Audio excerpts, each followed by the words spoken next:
Okay, Miriam. So this is actually a really timely episode for me personally. Joe, I haven't even told you this, but I went to a women's entrepreneur summit this weekend, and I would say 80% of the people there were creatives in one way or another. There were photographers, they were painters, and it wasn't for a creative audience per se, but that just happened to be a lot of like the one person business owners that were in this room. And I was like, oh my gosh, I wish you and I had talked on Friday. It had been such a good value add. But here we are today, and you can share your experience with our audience. So, Miriam, welcome to the show. Thank you. And I'm not surprised to hear that because they do surveys on kids, like what do they want to be when they grow up? And I think the number one is YouTube influencer. I forget which number it is, but I think it's in the top 3 is artist. Like people want to be artists. So my I'm going to be daughter- employed for a long time. You are. You have so much to share. It's funny. I was trying to like whittle down the questions to ask you because there are so many I want to get into. But before we get into the ones that I did come up with, we always ask an icebreaker question. So we're going to ask you, what do you wish you had known before becoming a solopreneur? Yeah, that cheaper isn't easier to sell. Ooh, elaborate. And that's a lesson that I still need to keep learning for myself. Like I teach that to my students. It's not easier to sell something cheaper. And then I'll create a product that's like maybe maybe a splinter of my coaching and it doesn't really sell. So the thing is people are looking for the biggest transformation. And you can see that across many industries. And I'm going to use something like furniture. If you were trying to furnish your apartment or house and you had nothing, what's the first purchase you might get? An end table or a couch? I was going to say a bed, but well, you can sleep on the couch, right? Yeah. So the couch, right? But how much do most couches cost? Not the ones on Amazon. Like maybe West Elm or Potter Barn, thousands of dollars, right? But an end table, it's only 400. But people much rather spend money on the couch, or they'll spend money on a car, even though a bicycle is cheaper. Or a guy will wait to save up for a diamond ring, even though a bracelet is cheaper. Because these are the purchases people are going to make because they're going to transform their lives much more than something that is less. That is such a good frame of mind. Well, let's dive into it. And it's funny that you're talking about pricing right now and that I joked that kids want to be bankers because you actually transitioned I actually from was a a banker, career to becoming a full-time artist. That's right. So I didn't mean to tee up that transition, but good job for that. What was the pivotal moment that made you take that leap? And then what did you learn about courage, let's say, in the process? So for me, the no turning back moment, like the burn the boats moment, was when 9/11 happened. So I was working in Wall Street and I was working down in World Trade Center, 7 World Trade Center. And I was actually working there in 93 when the first bomb went off. And during that time, we didn't have cell phones. I went up to my desk and everybody was still working. I was like, oh, there's a bomb going off? Really? I looked out the window, there were helicopters circling the building and people were just working. So when 9/11 happened and they didn't evacuate that second tower right away, I was like, oh yeah, I understand that culture. You keep working no matter what, even if there's a terrorist attack happening. So when 9/11 happened, I knew I could never go back to that world. And I didn't. Well, so the courage component, I mean, that is scary to go from Wall Street to being an artist. I mean, that is a leap. Yeah, I didn't make a direct leap from this to that. It was at first I still didn't believe I could make a living as an artist. So I did not become an artist initially because I didn't believe. And that's why in my book Artpreneur, my first chapter is choose to believe. I love that. Because there's people who have different beliefs. They make different choices. My choice was I didn't believe. That's what people told me. I said, okay, well, where do you make money if that's what I have to do now? Because I had student loans to pay back. So that's why I ended up on Wall Street. So would you say that in your earlier days, that belief was the hardest lesson you had to learn about art and business, or was there something else Yeah. that's a harder Yes, for lesson? sure. So when I first decided I wasn't going to go back to Wall Street, I was painting on the side, and I took a job as a personal trainer at a gym. And it was when I was selling personal training packages, because that's what the gym's model really is like we were talking about, those transformation, those bigger packages.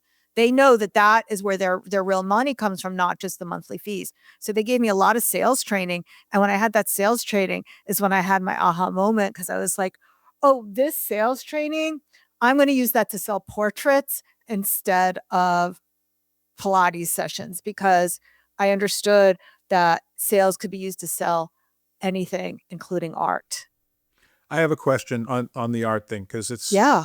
you might see the guitars in the background there. I had Yeah. a spell right after high school of trying to make it in the music business, and didn't go as well as planned. But I remember reading a book about how to be a rock star, and kind of the first couple of lines was, learn how to play really well and write great songs, right? Which, makes complete sense, but it's kind of like a big piece of it, right?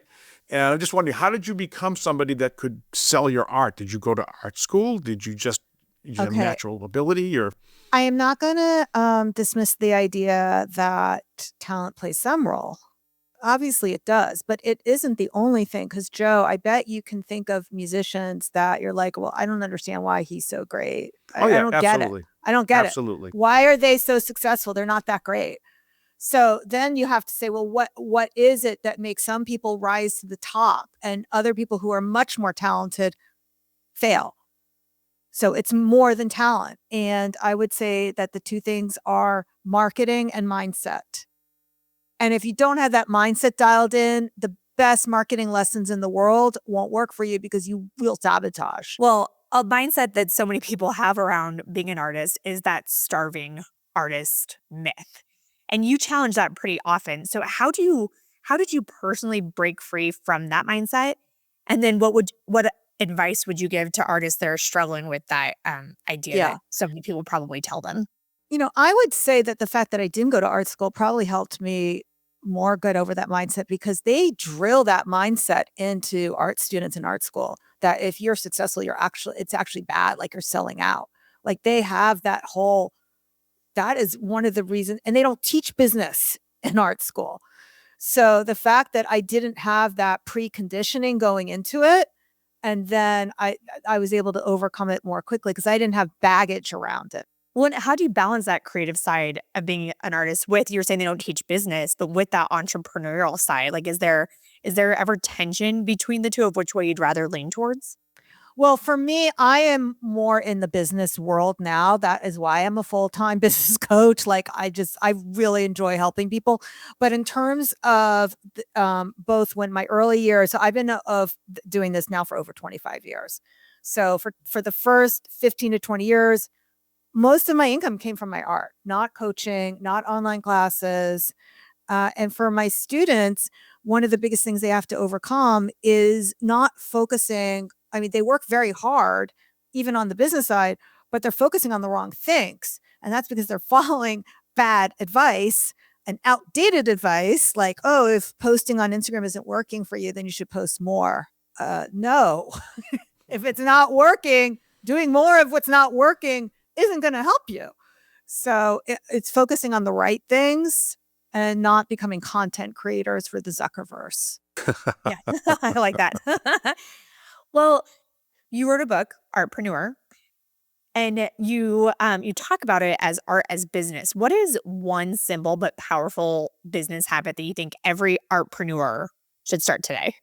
Yes, you should have a separate business checking account as your personal checking account.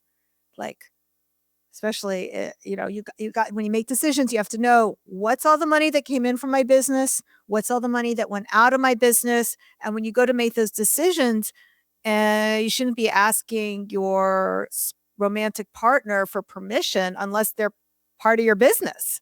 So being able to be very clean about decisions and understanding what money's coming in, what money's going out.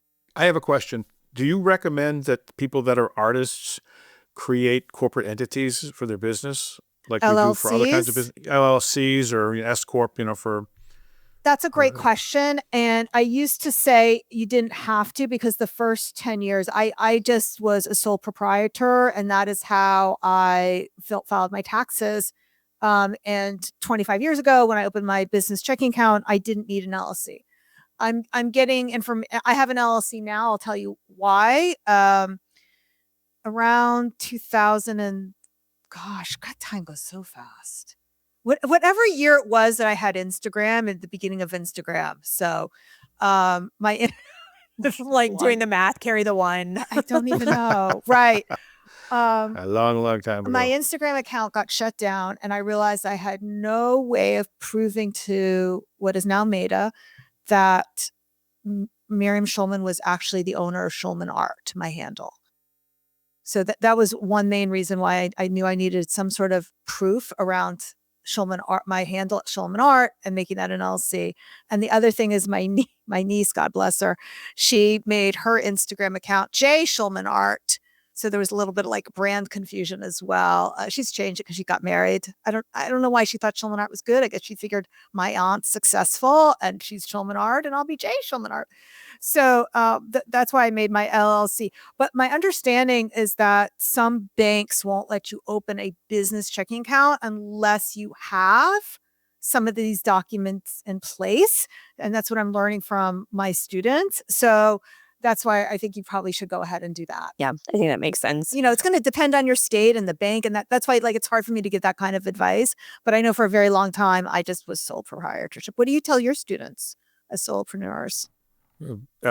Incorporate, just for the liability. If anybody can get sued, and just for that liability protection, that your house isn't on the line. Yeah.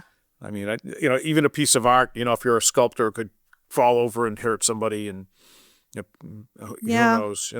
Yeah. We are a litigious society, so yeah, we recommend it. And also obviously getting some semblance of insurance around that too, so you protect yourself. But good advice. Well, okay, so we're talking about the bank account, incorporating your business, all of that, and tracking your bank account, which obviously to see things coming in, you need to be selling things. But a lot of creatives struggle with pricing their work. And you were saying earlier, we were talking about the couch and everything. What's your approach to pricing so that artists feel confident and can actually make a sustainable income? Yeah. So we're going to go back to the cheaper isn't easier to sell model. I already talked about why people are looking for those bigger transformation things. I know some artists will say, well, the economy's not doing so well, which, by the way, they seem to think it's not doing so well every single year I've been in business. They never seem to think it's doing well. But they'll say, oh, we should be making smaller art. No, because when economy isn't doing well, people will not just buy little pieces of art for their bathroom. They will only focus on the big art that goes over the sofa. So, and that's just used from the painter world. But they're looking for the biggest transformation. But also, it's what price are you putting on it? Because people are not making decisions in their life like, I'm going to choose the cheapest babysitter. I'm not going to choose the cheapest plastic surgeon. I'm not going to choose the cheapest contractor. And then even if you're looking at loaves of bread. So, all right, if you're the class mom or you're going to your office picnic or whatever, yeah, you might buy Wonder Bread because it's the cheapest thing. But if you're bringing a loaf of bread over to a client's house, you're going to the bakery and you're spending 3 times as much. You're not going to bring a loaf of Wonder Bread. So art collectors, people who are buying things from, they want that thing that's reassuringly expensive, that communicates the value of it. So whether it is a bakery cake that is a higher price, a loaf of bread that's a higher price, people are not going to be put off by these higher prices because it signals quality. Well, so pricing aside, what are some big mistakes that artists make when they're first starting out? Okay, so the 5 things is the first one is the pricing, about cheaper being easier. So that's more like a pricing mistake. Another thing is sometimes it's not just the price, but it is the product. So to give an example that sounds ridiculous, but this is a real example. People email me. I get this email like once a year from somebody who says, well, Miriam, I paint on rocks and people don't consider that real art. Like, yep, correct. So these are people who are trying to build a business around something that can't be priced higher. It's just the wrong product. Like if you're trying to sell $4 stickers, you'd have to sell 10,000 of those to make $40,000. And so it's the wrong product. So wrong product, wrong price. The third mistake people make are trying to build their business on social media. So that is, do you talk on this channel about the current social media stats, or do you want me to review that? We whine about it a lot. So when I first started writing my book, Artpreneur, the average engagement rate on Instagram was 1%. And that was 2 years ago, which still is terrible. I mean, that's 10 people out of 1,000 is 1%, right? Did I do that math right? Yeah. Yeah. Like, okay. No, one out of 100 or 10. Yes, it's 1 out of 100 is 1% or 10 out of 1,000. Okay. Do you guys know what the average engagement rate is in 2026? I'm going to tell you. The average is 0.3, 0.3. And what's pulling the average up are sports teams. Sports teams have 2%, and colleges who have sports teams. Retail, home decor, all these creative industries we're talking about, 0.1. 0.1. That's one person out of 1,000 will engage with you on Instagram. That means they will DM you or comment or like or watch the video, 1 out of 1,000. Now, if you compare that to email, where the average open rate starts at 25%. So you would need 6,000 followers on Instagram to have the same number of people see what you're talking about in your business on email as only 100 email subscribers. This is really interesting. So, because I totally agree with you, and we talk about this kind of thing all the time, not relying on social media and building up email address lists of people that, opt in. But I don't know, how do you do that as an artist? We do it, in Lifestyle, we do it by engaging people on online events where we talk about, different things that are of interest to solopreneurs. But I'm really curious how that's done by an artist. Oh, artists, it's even easier. You just ask. So if Carly said to me, hey, Miriam, where can I see your art? Which is just to say, for an example. And I would say, oh, Carly, would you like me to invite you to my next show? And Carly says, sure, I'd love to. Okay, what's your email address? You just ask people. But how do you get that first interaction? Okay, so there's 3 ways to build your audience. Only 3 ways. Doesn't matter what business you're in. Doesn't matter if you're an artist, a website designer, a baker. 3 ways. 1 is your universe. That's anywhere you come into contact with people, which could be online, but it could be in person. I basically tell all of my clients, like, you want everyone to know what it is that you do. So that's why chapter 1 in Choose to Believe, I say, tell everyone you're an artist. Tell everyone you're so Carly, what are a few of the things that in that women entrepreneur event you went to? Like, so we can give examples from different industries. Of what they were? Yeah. There were lots of photographers. There were people doing creative course creation that were there. There were content creators. It was a creative, so it wasn't just art. It was like any form of art. A lot of content creators. Some VAs that specialize in helping artists. Okay. Yeah. All right. So who was there kind of snooping. Okay. And so I will toss in, I've met some people that do jewelry. Okay. So if you're a jeweler, every person you ever meet ever in your entire life while you're selling jewelry, you let them know. I mean, that's just part of something you slip into the conversation, not in a weird way, but, just in a natural way. And people are going to naturally say, do you have a card? Do you have a website? When they say that, that is not your cue to hand them your business card or give them your website. That's when you ask for their email address. Okay, so 3 ways. I said there's 3 ways. So 1 is your universe, any way you come in contact with people. The second way is publicity, free publicity. this is what I'm doing right now. So getting on podcasts, articles, things like that. So publicity is the third way. The second way, the third way, which still works really well, is paid advertising. For my clients, I'd tell them that's not for you.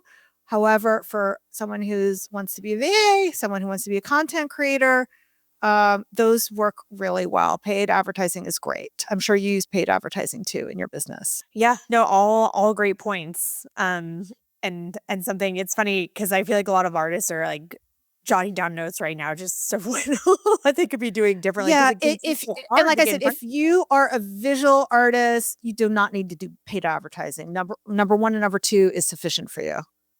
yeah. Are there any conflicts with nowadays being an artist with Canva or other platforms that can make, in theory, a person like me who has very little artistic talent an artist? Like, is it harder to sell things now? I don't think so. Because like even Canva, I have one person on my team who studied art in college and somebody on my team who didn't. And I only let the person who studied art use the Canva because you can make Canva templates look really ugly. So you I can still, do that. I can do right. that. Okay. Okay. So, you see, so you cannot outsource taste. Fair. Even okay, like yes, you can create things, but is it any good? What we have right now in terms of both visual art and I would say writing as well is a last mile problem. Do you want me to say more about that? Like why AI doesn't threaten creativity? So this is like something that last mile problem. The shipping industry, it's not expensive to ship something from New York to Colorado. The most expensive part of the shipping process is from, let's say, Boulder to or Denver to where you live. And the closer you get to your house, that last bit, that's the hardest part. Now we have the same thing true in creative design as well as writing. Maybe getting a rough draft if you're using AI tools like ChatGPT or getting something visual, maybe some of that can be done with these tools. But that last bit, that last mile, that's the part that's going to become more and more important. Like, and that's you can't outsource taste, and also the initial thing, the idea that has to initiate from a human because ChatGPT isn't going to give you that either.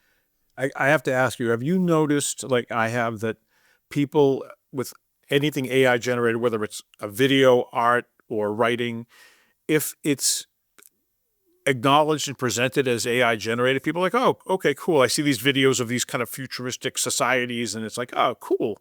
But then if somebody puts out an AI video or an image or a writing that's presented as not being AI, being human generated, but it's clearly AI generated, people just completely diss it and they hate it. Have you seen that? Okay, I can say personally what really bothers me, like on LinkedIn, I don't mind when people use AI to polish their posts. Like you can kind of tell they have more M dashes than normal, perhaps. Like I don't have a problem with that as long as it's giving me value when I'm reading it.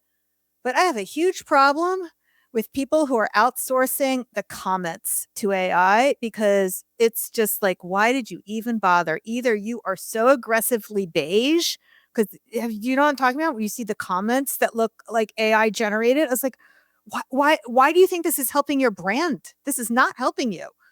So it's to me, that's why I said this is the last mile piece. Like it's not so much the big things, it's sometimes it's these other things that you're outsourcing the connection. Don't outsource the human connection piece. But even some of the posts themselves, if like you say, I will use AI to kind of help tweak a post that I write. Yeah. What do you think? But And I you see posts should. that came from AI. The entire concept came from AI. There was no human in the loop other than There's write a post. usually those are very generic and bland. Right. And it's terrible. And It's then bad. I look and I go, I'm moving on. I'm not really going to follow this person because they're not really giving me anything from them. Right. Like when I use AI to write, like there's usually it's 2 steps. One is I say, here's a picture. What are your 10 ideas of an angle? And sometimes I'll like none of them, by the way, but then I'll come up with my own idea. And sometimes I will like an idea, and then I'll take the idea and I will shape it and post it. So you're not outsourcing the thinking. You 100%. are, so that is the part that you're not outsourcing. You're not outsourcing taste. Yeah. It's some execution pieces that you're outsourcing. Makes total sense. I want to circle back really quick to how people find artists, and I want you to give advice to the introverts out there. Hmm. The ones that love are this. nervous about getting at a podcast, that don't want to reach out to their network, that are just like, "Ugh, I paint because I don't want to talk to anybody." So introverts actually have a great advantage, and that is because we're good listeners. And that makes us so much better at selling and these one-on-one types of connections. So you don't have to go on a podcast if you don't want to. But usually when there's comes down to selling, especially if you're selling something that's high ticket, which is what I recommend people focus on. There's two ways to build a business. You sell something very cheap to everybody or sell very expensive things to a few. And as a solopreneur, I recommend you sell very few expensive things to a few, because you're not Walmart, you're not Amazon. So there's fewer people you need to talk to, and we're very good listeners. So shy artists, definitely, it's not about dancing on TikTok. That's not what we're talking about here. It's about listening to your customers and engaging with them however you meet them. Love it.